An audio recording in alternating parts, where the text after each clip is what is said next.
All right, hello. I am Matt with OneUp.com. This is the staff, and we're going to here to talk about GDC, especially that guy. So basically just giving highlights of the show that just ended. We are all very tired. My tongue is fuzzy because I didn't sleep last night. Marty, you liked The Witness, didn't you? I did. I love The Witness. That was my highlight of GDC was Matt and I went and saw The Witness in Jonathan Blow's hotel room, and if you guys watched the video a few weeks back, that was my most anticipated game of 2012, and really seeing the game just blew me away. So what surprised you? Because essentially, you're walking around an island, and we don't even really know the secrets. You weren't playing it. You weren't doing the puzzles. No, absolutely not. But I know the secrets are there, and he's being very coy about them. But first off, the puzzles are great. It's a very basic kind of connect the dots system, but a lot of them have to do with the geography, the landscape, and the viewpoint. And the more observant you are, the better you will be at solving the puzzles. And the way the story's presented feels very much like you're going to learn the mysteries of the island as you go along. And the phrase mysteries of the island. You just want this to be lost again. I just want this to be lost again. Yeah. All right, Ryan, you saw some, guy with a hat. Yeah, I saw a large guy with a hat. I felt like really inappropriate when I did that. No, I went to the panel that was a fireside chat with Notch, and there wasn't really any breaking news that came out of it. It was really just a conversation. I forget who the interviewer was. Chris Hecker. And Notch just having a conversation about game design or whatever came along, just having a normal chat like, you might just, do if you ran into a friend outside, the hall during the convention. Did he make you laugh or cry? No, what I really liked that he talked about was he talked about player training for Minecraft and how even though it has this whole system that he doesn't explain for combining and making items, that at the very beginning of the game that the objects that naturally draw the player's eye teach them the very basics. Like if you hit things, they will break apart. When you cut down the bottom of the tree, the rest of the tree doesn't fall down. And introduces some fundamental mechanics that you then later become important when you want to build these massive structures. How many people did you see at GDC who look like Notch? I would say about a quarter of everybody had his hat. See, I was saying earlier I want to set up like a lemonade stand selling Notch hats. It would have been brilliant, but too late. I like Papo and Yo, but I've talked about that before, so let's talk about people. Oh, me? That's right. Okay. I really enjoyed seeing the panel hosted by and then interviewing Koichi Hayashida, the director of Super Mario 3D Land. It was interesting kind of seeing the process of the game development and the design choices they made. It was especially interesting seeing the things that they cut out. They showed off like some sketches and concepts that they threw out, like Long Mario, which was Mario with really long limbs, and Giant Mario. Thank God they threw that out. That's amazing. There was Giant Mario who was so tall that the camera could only get him from like the waist down.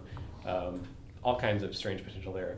I asked him, why things like Flight and the Kurobo shoe from Super Mario Brothers 3 weren't in the game because it drew so heavily from Mario 3, and he talked a little bit about that. And it was also kind of interesting and just fun to watch like a game designer's mind at work, because I asked him, in Super Mario Brothers 3 you had those big colorful panels in the background, and if you stood on a white panel and ducked, you'd fall back behind the scenery. And I tried doing that with the panels that were brought over into Mario 3D Land, and you couldn't do that. And he was like, oh, well, no one ever tried that during testing, and we never really thought about it. But now that you mention it, I can think of all kinds of interesting ideas to do with that. And he started just kind of reeling off these just kind of extemporizing ideas about what he could do with the game design in a future game. So that was it was just fun to watch, kind of like the way the process works live and in person.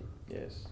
All right, Scooter. Similar to Jeremy, I like seeing panels about previously released games that tell me some secrets. I went to Valve's Portal 2 talk, and I had learned that one version of the story had Wheatley killed early, and that you would encounter a multitude of different personality spheres, one of them being the Morgan Freeman sphere, which was a personality sphere that was stuck in a 20 by 20 room for 400 years, so he had homespun wisdom about everything in that room, but when you pick him up and walk 21 feet beyond where he was, his mind was blown because he saw the world all anew, and then it would take a while to adjust to it. But then he would go back to saying stories about the 20 by 20 room and be like, "I don't have a use for you anymore." My favorite anecdote of last night was I was sitting in this place, and I was sitting in a little school desk from elementary school. I looked up. Eric Wolpaw fell right on me. Somebody picked him up and took him out the door. That was not a dream. No, it got actually 86. happened. That was huge. Yeah. Okay. Well, I was at the post-mortem for Harvest Moon with Mr. Wada from Toybox, which is his new company. He just left Grasshopper to form it with somebody else. I forget his name. But Sorry for that guy. yeah, sorry, guy. But in just wrapping up the post-mortem, he was talking about like what he's working on now, and he just mentioned like, oh yeah, I'm working with Swery, which is the director of Deadly Premonition. Hey, Bob. On come over here. Oh, okay. I'm acknowledging the camera. I'm on the side. I'm listening to directions. Anyways, he was there and he said, I'm working with Swery on a more Deadly Premonition. I forget what the exact phrasing was, but it was so ambiguous that a lot of people, including me, thought he meant a Deadly Premonition sequel. So I tweeted that to the world, and it like blew up on Twitter. And I'm sure other people in the audience did too. I know Christian Nutt did. But then afterwards, we found out it was it's going to be a director's cut on the PS3. So my mom knows where she was when Kennedy was shot. I know where I was when they announced the Deadly Premonition director's cut. Well, as we found out after, like apparently that game had actually been announced, like at E3. It was announced a long time ago. Just people didn't realize it, so they Was it they announced felt in like like it was a whole new Esperanto or thing. something? Because Yeah, it was in like Pilaha. okay, yeah, Toronto's but kind of the next level for that. yes, that's true. But yeah, I mean, there's no info about it now, but I'm way excited that that game can reach more people and maybe that can turn to a sequel later. I'm a big fan. I think you should tell us about Papo and Yo. I think you should. Wow. Okay. Because I haven't watched that video. Well, it's a brilliant game. You see, there's a little boy, and he runs around and he solves puzzles. And there's gonna be a monster attacking him later, but he has to get the frogs away from the monster so the monster doesn't attack him. But the monster was not in the demo we saw. So essentially, I was running around, I was pulling levers, and I was chasing a little girl. And I would like turn a key, and I would stand on something, and it would go, and I would dance around, and then I would go solve some more puzzles. And that wasn't a dream either? And then Eric I didn't Wolpaw say it fell wasn't. It's a game. I think one of the reasons you're really excited is because of Vander, your new BFF. And they're coming Wow. Yeah. No, the guy behind the game has a very interesting story too. Yeah, like, he does. worked on like Absolutely. Army of Two and He- Boogie. For Army of Two, he came up with the mini game of putting the tampon into a bullet hole to prevent you from bleeding. Yes. Matt, are He- Papo and Yo an army of two? Think about it. I hope there are references to that. Awesome. Anyway, it's like a puzzle action platformer kind of game, and it's on PSN, and it's like they spun off and created an indie company to do this, so it sounds pretty interesting. All right, so I guess that's it, unless you feel like no. No, I don't think so. Jose's not here, but I don't know what Jose's best. Play Jose. Tekken. Ooh, I'm tall. I was gonna do a Tekken. Brooklyn accent, but that would be bad. I feel like Jose is very busy right now, covering various next gen and tech things.